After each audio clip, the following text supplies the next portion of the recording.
Hello, hello. Hi, this is Juliana Sauber, and I am here with Katie Stumbaugh, and I'm super excited to have this great chat with you. How are you today? Oh, I'm doing so well. I'm so excited to be sitting here talking with you tonight. Awesome. Me too, me too. Hey, I have a question for you. Girl, do you Okay. love yourself? I love me more than I love anybody else on this planet. Awesome. Did you always love yourself? Ooh, that's a hard no. That's a hard no. No? That's part of the reason that I'm so loud about it now. Because, oh my gosh, I look back at little baby Katie and I feel so bad for that girl. And Mm. I apologize to her and thank her daily for living through the life she did in the mindset and capacity she was in. Yeah. Because, oh my gosh, how did she ever make it out of there? What did that But mindset look like for you? Tell me a bit more what you mean by the mindset she was in. oh my gosh. Well, I was raised in a family, in a community, in a way that shame and guilt and fear were really the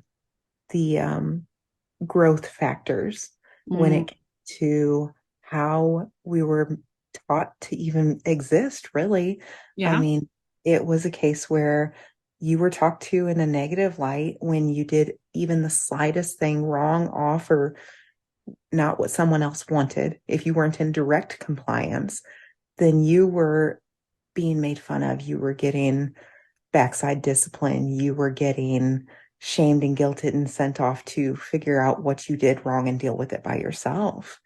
So growing up, when you're not taught how to regulate your emotions or that your emotions are even good things, you start going into your adulthood thinking that these are all things that have to be suppressed and they're bad and I'm bad for having them.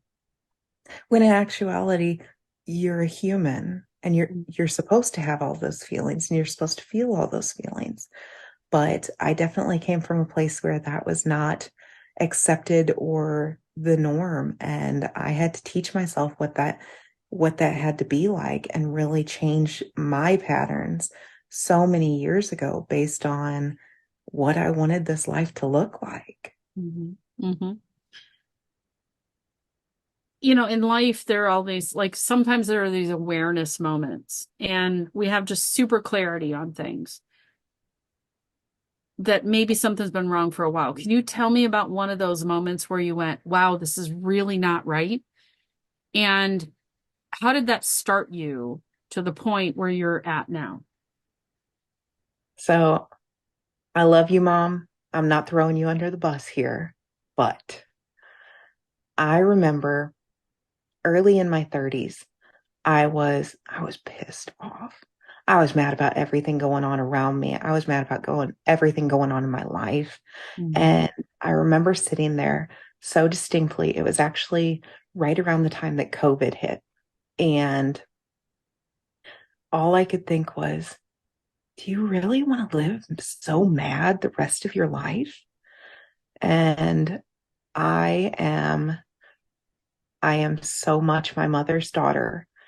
And I looked ahead at where she's at in life and how she's handling it. She used to condone the fact that an angry woman is a strong woman, is Hmm. an independent woman. Hmm. And I just remember thinking, I can keep going down this path. I know what that looks like. It is my mother. Is that what I want? I don't want to be angry. I don't want all my energy to be used up maliciously towards people. Hmm. In fact, I wanted to find joy and have fun, not just when I was out drinking, not just when I was out with my friends, but like in my own company. And Hmm. that is really when I decided that something had to change. And I didn't know how, and I didn't know where to turn for it. And I wasn't even sure what I was going to do. I just remember thinking, I don't want to live like this anymore. Hmm. Hmm. And where were you at in your life? Like and talk about whatever you want. Don't talk about stuff if you don't want to, that's fine. But what were some of the elements in your life that had come in before 31 when you were angry and you had a certain perception of the world? And what did you start to evaluate after you had that moment of awareness? I I came from a house where growing up, it was a lot of shame and guilt and fear were the motivating factors in life. That was discipline. You wanted to change somebody's behavior, you held it over their head, or you physically handled it. Mm, You made it so that you were getting what you wanted out of the deal. mm, Um, I got married early on, and I married a man that he was angry and fun and loud, and I thought it was just the greatest thing until I realized that we have kids and they can't be around that all the time because that's not good for them. right. It really started to soften me in my ways at that point because I was the primary caregiver and I was home with them. I was a stay-at-home mom for a few years, and it was very difficult on me. Not everyone is meant to be a stay-at-home mom. I can vouch for that. It takes a toll if you don't know how to regulate and handle your emotions and really curate your mindset in where you want it to be. Yeah. So I went through 4.5 years where by the end of it, I was depressed. I was not happy living. Mm, And I had my babies, and that was about the only glowing spot in my life. I took to taking care of myself a little bit, but more so as a means of hiding and running away. mm, I would go out walking in the park at night after the kids had been to bed, after I put them to sleep, and I just needed out of my life so bad. yeah. And I remember thinking that wasn't normal, that Mm, this can't really be all the better it gets. mm, Uh, my marriage was dissolving actively at the time, mm, and I knew that I wanted my babies to see that this wasn't all there was to life or love, right. that we don't have to settle. Mm, And I decided to divorce him. That was against my family's will. I grew up in a family where it's a pine box. That's the only way. mm, So it was very much against my family and his um, best interests as they felt it. But I knew there was more. I became a single mom and put myself through culinary school at the time. I I just wanted to find that next step mhm, because I wanted more out of this life. mhm, I met my second husband while I was doing all of that, and we had good times. He was an excellent father to my babies. He loved them from the start as his own kids, and I started seeing life flourish. I worked through the ranks at a high-end bakery and became the executive chef and went on to become the general manager as well, where I was in complete control of all the product we were putting out and the staffing and everything. And I love it. Giving back to my community is a huge part of my purpose on this planet. And I love feeding people. Who's mad when they get sugar? Come on.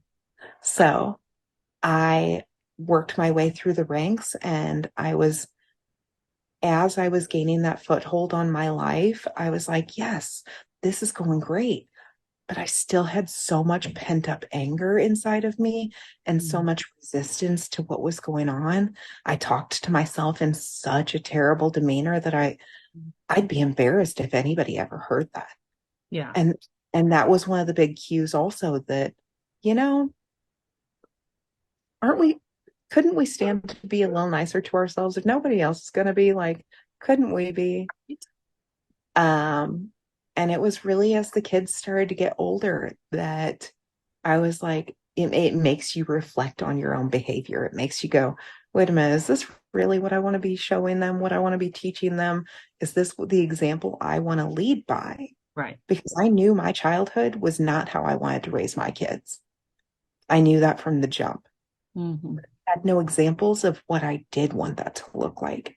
And I started getting to that point where I was like, you know, I can only keep outgrowing them for so long on my own. Hmm. And especially if I'm not trying anything new. Right. So I got to the point where I was like, okay, a change has to be made. I'm tired of being angry. I'm tired of my kids. I don't want my kids thinking that I'm some terrible menace because I'm out here screaming at the top of my lungs or anything else. And it wasn't getting me what I wanted anyway. Yeah. That's the other side of all of this. You can sit there and be irate and pissed off and shame people and everything else. Is it really getting you what you want at the end of the day? Mm. Most of the time, no, because you're destroying connections in the process. Yeah. Yeah. And hurting other people. Exactly. You've talked about shame and discipline a few times. Can you kind of tell me the difference? Because my parents disciplined me, or so I thought. Did they actually shame or discipline, or how does somebody know the difference? This is very much my opinion on it, but to me, guilt is I've done something wrong. I have done something that I know is wrong. Shame is there is something about me that is wrong. Mm, For me, it was I was too loud. I was too all over the place. I had too much energy. I had too much emotions. I mm, was shamed for those in the respect of I was made to believe that I was not okay because I had those huge feelings. right. And when it comes to discipline, I look at it as it is something we use to modify. It is a behavior modifying action. So you have to have discipline to go to the gym, or you have to have discipline to eat well. That is, I am slightly modifying my behavior so that I get what I want out of this. Um, when it comes to parenting, uh, it's a little touchy subject for a lot of people, but are we looking to teach our children that they are bad because they have done something bad? Or are we looking to inform them and help them grow and help them actually learn from this? In Mm, my experience, the discipline I received as a child was not exactly going to help me grow. It wasn't a natural consequence to the behavior that I exhibited. You know, you yeah. color on the wall, the natural consequence is, well, now you have to clean it up. You're Mm, responsible for making sure that this doesn't stain. And if it does, you have to fix. Well, you have to fix what you've done. yeah. But you're a terrible child because how dare you write on the wall?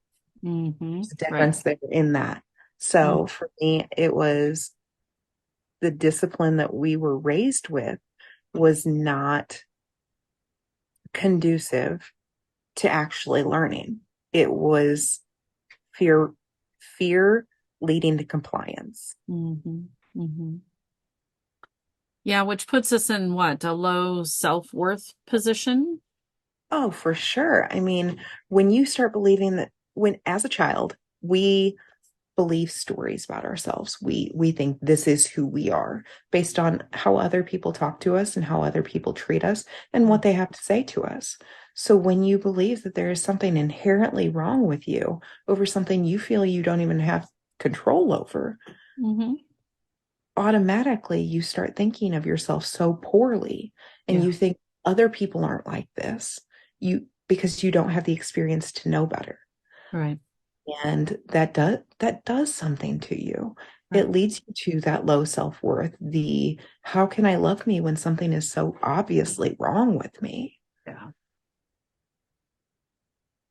Would you say that this is common?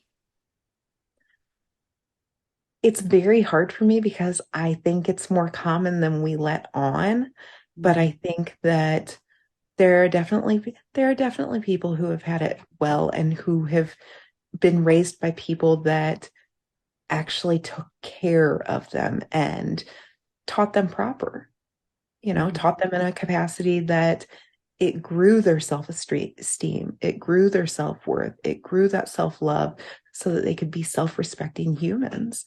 Yeah. I think that part of the reason that I do what I do with the online coaching and things is because of the fact that I see so many people who don't know how to love themselves and don't know that they have worth and that they deserve so much better out of this world. and can have it. Mm-hmm. But because of the fact that they've never seen that example set, because we're still very quiet about it a lot of times, because you don't necessarily even know that it's a problem. Yeah. We just don't talk about it enough. And you don't have exposure to the fact that, oh, we don't have to feel this way. And not everybody goes through this. And a lot of people that I know have gone through this. Mm-hmm. There is so much room for so many people to find out how much they can put themselves front and center in their own lives Mm-hmm. and make miraculous things happen because of it. Yeah. What, why do you believe that? Here's a thought that you were talking about being pissed off. Hmm. And I remember being pissed off in my life as well. Um, and there could be a lot of reasons for that. But there are sometimes I feel like you need to be pissed off to handle your life and your family. Um, would you tell me I shouldn't be pissed off about life and family? Oh, absolutely not. Because guess what? Anger is an emotion and it is safe. It is valid. We should all feel it. The problem is when we actually hold on to that for too long and we don't know how to process it, Yeah. or when we're using that as our only motivating factor. Mm, Because of that shame and guilt and grief that a lot of us have experienced throughout our lives, so many people use that as the motivating factor when, in all honesty, love is the only thing that's going to allow for actual change. mm, Anger is a really good motivator short term. It is very, very good for that fight because we need it as humans. We've needed it to evolve through, you know, being being chased down by predators and for getting out of sticky situations and things like that. It is absolutely a necessary feeling. We just shouldn't feel it all of the time. It shouldn't be the only emotion we feel safe feeling, and it mm. shouldn't be our only motivating factor. Why do you think most people pick anger as their sort of set point? Ooh, this is another sticky one. If you're asking me, I think it's because universally, we're okay being around someone who's angry. Mm, That's not that hard. You can sit over there and be angry all you want. When someone is going through grief or going through sadness, it's very hard to be around because it starts pulling on your own heartstrings. The mm, empath in most of us starts getting upset by it, and it's hard, it's uncomfortable to be around. I think anger is very much the guardian feeling. He pops up and says, "We're so angry." mm, But if you ask that anger to sit down or step aside, you're going to find so many other emotions lined up behind it. mm, Anger's the big, strong, loud one that says, we can take care of this. We're unjustly being treated, or this isn't okay. mhm, But if we dig below that, why is this not okay? How are we feeling below that injustice? What story are we telling ourselves about what that means to us and what that says about us as a human? right, right. Mm. I found myself for a long time being a people pleaser. And if I came to you and I said, I am so tired of being a people pleaser, I'm sick of it. I really hate that I give so much of myself as a people pleaser. What hard things are you going to ask me to do? Ooh, first and foremost, who are you trying to, who is more I'm sorry, who is more important to validate than you and why? Hmm. I want some simple answers. Why are we putting other people's needs above our own? Because that is very much a self-sabotaging behavior, which comes from somewhere. Yeah. What are we trying to cover up? What external validation or feelings are we looking for that we're not providing ourselves? I want to know what you're doing that you don't want to be doing. What is it you're doing for other people that is against what you want to be doing and why? Because that is the starting point for how we stop that. Because usually, once you can get somebody to recognize what they're doing and why they're doing it, it makes them pause each time that you start going down that path of, well, fine, I'll do it because I don't want to cause a comeuppance or I don't want to stir the pot. I don't want to deal with the stress or the drama of it. Okay, why? You're already dealing with it. You're dealing with it internally right now. Why not just handle it? Why not get what you need out of this? Yeah. And what does that have to look like? Yeah. Mm. I don't really like being uncomfortable. Nobody does. Nobody does. As humans, we literally strive to stay inside of our comfort zone at all times. And that is in relationships, that is in your own personal head even. How many people do you hear that are like, "Oh, I can't sit still because, the brain is always ticking." But how many people actually just sit and listen to it? You have to be willing to be uncomfortable to start hearing everything going on and seeing everything going on around you. And here's the thing, you've been uncomfortable before. It's not the end of the world. It's not actually going to kill you. There's no mountain lion in the room with you, right? It's just uncomfortable. Okay. We can remove ourselves from that discomfort, but it's also okay to just acknowledge it and be like, oh man, I'm uncomfortable right now. Yeah. It And ties back, yeah, it ties back nicely with the idea that we're not very nice to ourselves, right? yes. And so when And you are quiet, how does that play into becoming nice to yourself? so for me, the beginning steps of loving myself was not in loving myself. It was in stopping hating myself. Mm. Um, I very much had to start acknowledging all of the negative self-talk. And the thing is, it wasn't even necessarily all my own voice inside of my head. It was things other people had said that I Mm. was just taking as fact. I was taking their truth and making it my truth and Mm. never questioning, wait a minute, is that actually how I feel? Is that actually what I believe about myself? Right. I had to stop hating myself by just dissecting what was going on in my head, what was going on in my body, and taking little steps to move forward.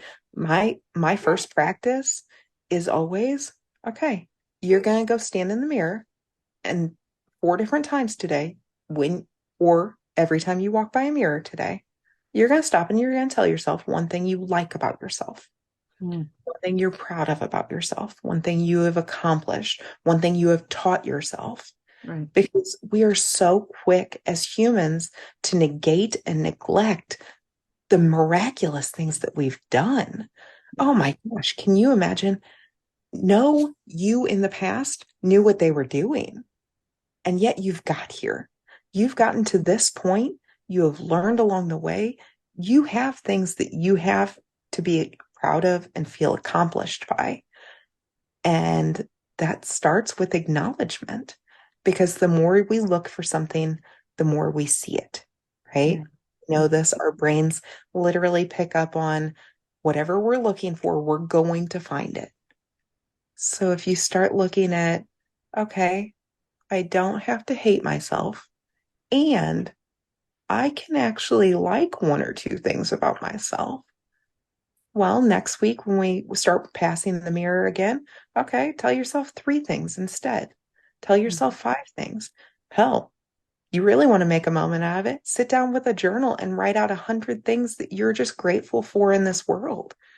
It sounds like a lot, but when you break it down into little bits and pieces to teach your brain what to start looking at and what to start looking for, guess what? You're going to start seeing it. Yeah. Can you give us a couple of examples of ways that you illustrated or you chose in your life when you hated yourself versus now how you love yourself? Oh my gosh. I think the biggest one for me, after I had both of my babies, I um, got an IUD as my form of birth control. I ended up with PCOS and Hashimoto's. Mm, I did not know what I was doing at the time. I knew that my body was basically rejecting life in some capacity. mm-hmm. And rather than because of the fact that I hated myself, I would punish my body at that point. I was like, you know what? You obviously are doing something wrong. You've got to get to the gym more. I was already working out. I was already eating well, but I was just constantly stomping myself down and telling myself, obviously you're not doing it well enough. You're not doing it right. If you're not losing weight and you can't even function properly. Right. Oh, poor baby Katie, Yeah. that girl. Whereas now I go to the gym 6 days a week. Do you know why? Because my body feels amazing after I do. And it's a reward. This is no longer punishment. We reward ourselves by going to the gym. I reward myself with food, not because I need to feel gluttonous and indulge and things like that, but because I get to give myself that comfort and that fuel and really treat my body to what it needs. Being able to do it out of love as compared to hate, I have I have made so many strides in my weight loss journey, in my autoimmune issues. I literally for the first 32 years of my life had a headache every single day. Thought it was totally normal. Doctors Mm-hmm. told me it wasn't, but like it did not matter what I did, there was always a constant looming headache. And about 3 times a week, I'd get a migraine to the point that I could not function. I had to lay down, blankets over the head, try Mm-hmm. to sleep it out, wait it out, try not to die. Mm. You get rid of some of that anger and some of that hate and all that boiling rage inside of there. And it's Yeah. amazing how much better your body functions Yeah. because it's not having to suppress so many emotions. It's not having to hold in all this volatile poison. Right. So now I get to give myself that joy and find that happiness that I'm creating because I'm treating myself so well. Yeah. Mm. That's amazing. Does in what ways do you do self-care? How do you take care of yourself now? Oh, okay. So I absolutely love Tori Dunlap. She is the first 100K podcast author, and she is a very inspirational woman in my world. She likes to say, is it self-care or is it self-soothing? Mm. And here's the thing, we need both. Yeah.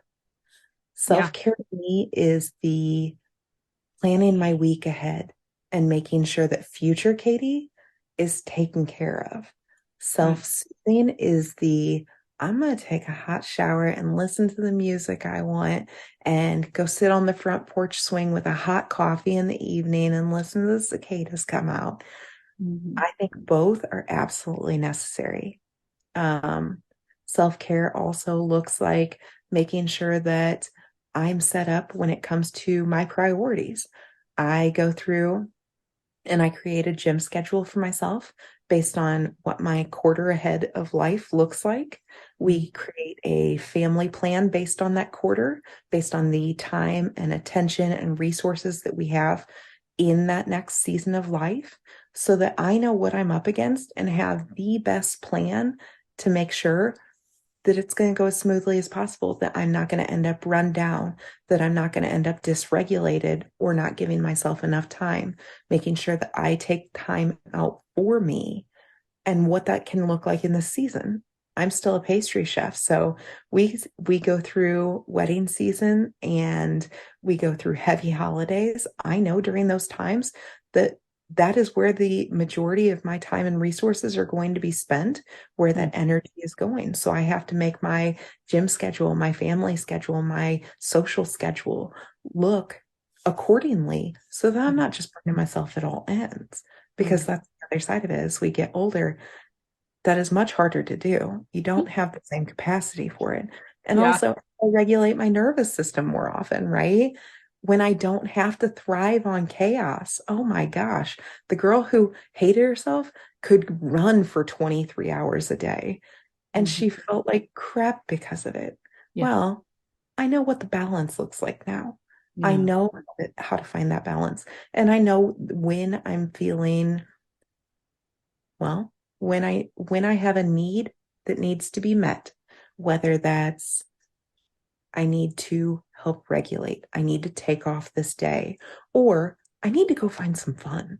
I Yeah. need to go do something just for me that is Mm. going to make me feel top notch, top of the world, Yeah. because I deserve that too. So Right. those are the self-soothing behaviors.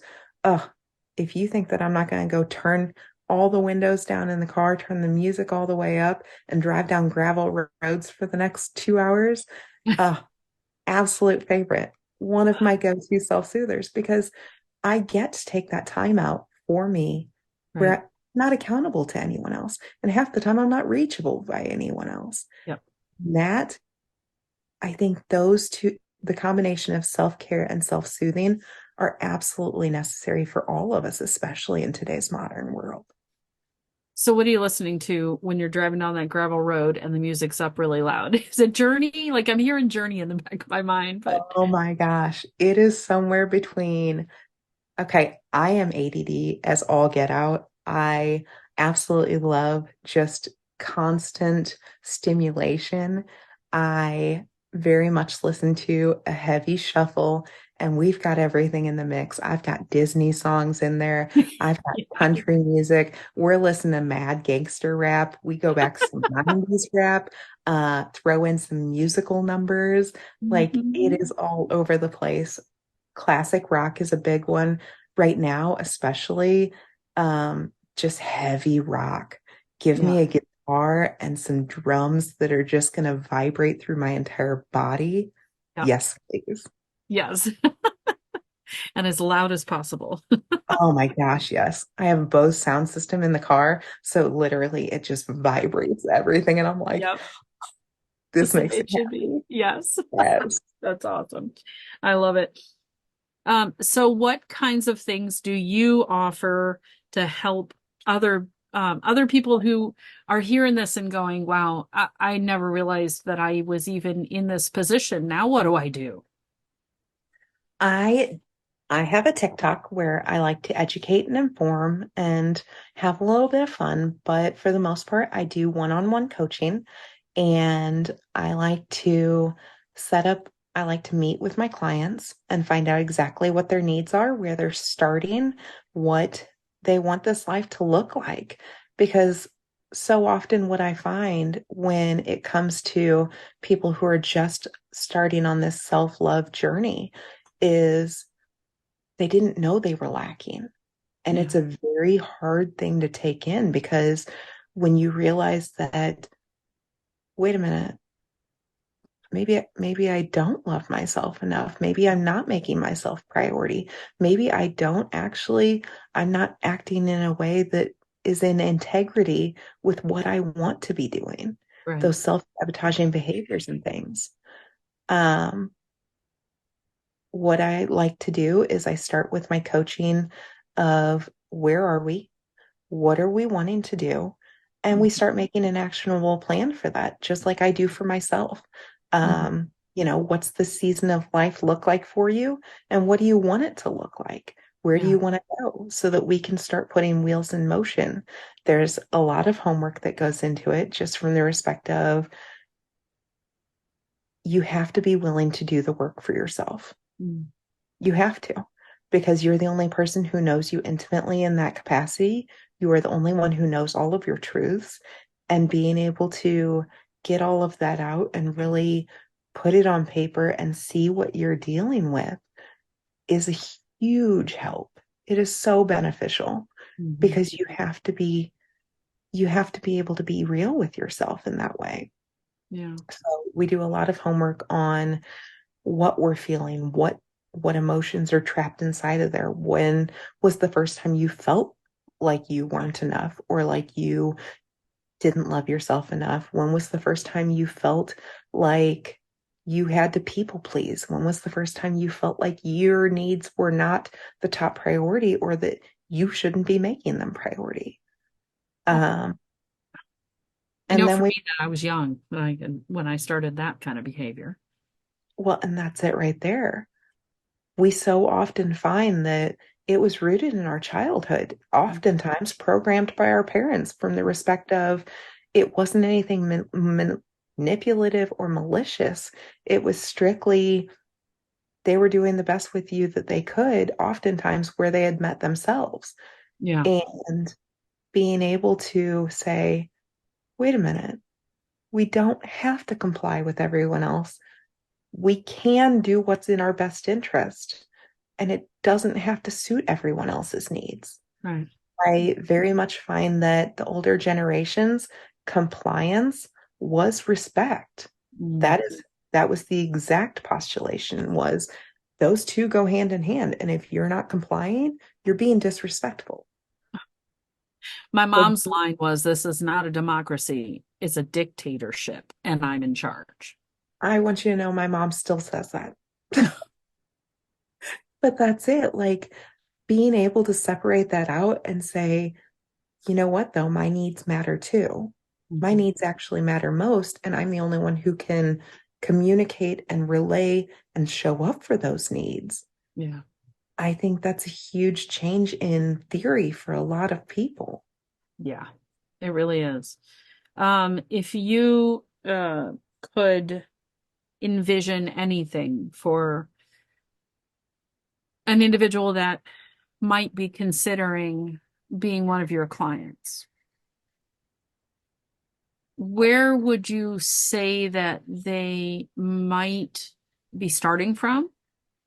And where would you want them to be at the end of X number of coaching sessions? I think most people are starting off at a point where you recognize that you haven't always been kind to yourself. You recognize that there is so much more to this world, and you're just not really sure how to get there.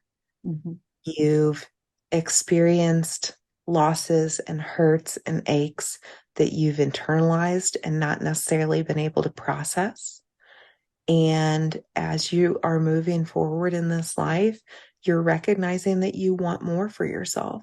You want to feel better. You want happiness and joy and fulfillment. And oftentimes you haven't been able to find those because you're searching for them externally. Mhm. With coaching, I want you to be able to find those internally because all of those come create safety and security and come from inside of us. Every emotion you want to feel, every feeling you want to feel is going to be felt inside of you, not outside of you. So being able to learn and move forward in a way that you can start growing those emotions. It's like flexing a muscle. You're going to have to do it more and more times for it to become inherent and natural. But the Mhm. second you start flexing that self love muscle of, oh, I can recognize my worth, I can recognize my needs, I can recognize what I bring to the table, Mhm. I can recognize that I deserve more from the table I'm sitting at, from the Right. room I'm in. And Mhm. I can give that to myself. And by showing up for myself, I can change the room completely. I think that I would ultimately love for everybody to find happiness and joy and fulfillment inside of themselves because that's when life really starts getting good. Mhm. That's when you start showing up completely differently in this world and you're like, oh, you know, this isn't so bad. This is actually pretty neat. This game Yeah. of life is worth living. And Yeah. that's what I want for everybody. I Right. had to teach myself after 40 years on this planet how to love myself. And if Mhm. I can help even just one person do that so that they get to experience that same elation, I Yeah. absolutely am here for it. I'm here to support that. I'm here to help curate and grow what it is that somebody is looking for. because everybody on this planet deserves to live a life well lived. Yeah, I agree with that. I think you would have been too young, but if I'd have met you 10 years ago, right? Um, I think that's part of the reason that I was drawn to you and magnetized to your message because I didn't love myself and I created a life that looked like what my family expected my life to look like and what society expected my life to look like and what church expected my life to look like and government and school and all these other people. And I was successful within that life, but there was a desperation that started out as a little bit of like upset that, people didn't like me or I wasn't part of this or I wasn't doing that or that didn't go well, that turned into this. It became a desperation that was a big purple gorilla in the room. And there wasn't anybody around me that could have answered those questions. So it would have been great to have had you and have the opportunity to work with you. So I hope that people hear this and become inspired to find that kernel of self-love that's there, that might be under a pile of wet towels at the moment, but need, you know, as you start to throw those off and really do that work, You start there's a finding lot to be, little yeah, sprouts on that seed, yes. and that's where Um, yeah, it is. It's awesome. Yeah. I think so many people, including myself, that's part of the reason you end up angry in life is because you're not actually living the life you want to be living. Yeah. It wasn't by your own design, and you feel somehow pressured and pushed into it. Yeah. You don't have to live that kind of life. You don't have to live under those terms. You can create your own terms and live the life you want to be living of your own choosing. Yeah. And that's what I wish for everybody. That's amazing. That's amazing. Thank you so much for the work that you do and that beautiful smile. And how can people find you to work with you? I am on Instagram I'm on Instagram as Coach Katie, and I'm on TikTok as Aggressive Self Power because, duh, if we're going to love ourselves, we're going to do it aggressively. Absolutely. And I've got a stand store under both of those pages, and eventually there will be a website to come, and we'll look forward to that at that point. But for right now, TikTok and Instagram is where you can find me. Awesome. And spell Katie. Cati. Awesome. I don't want them to go looking for a Katie. Ooh, good Not that call. it's, yeah, yeah. That's So that's Katie. awesome. Thank you, Coach Katie. Really appreciate your time. And I know that you're going to transform a lot of lives. So it'll be exciting to see. Thank you, Juliana. It was so great talking to you today. You too. You too.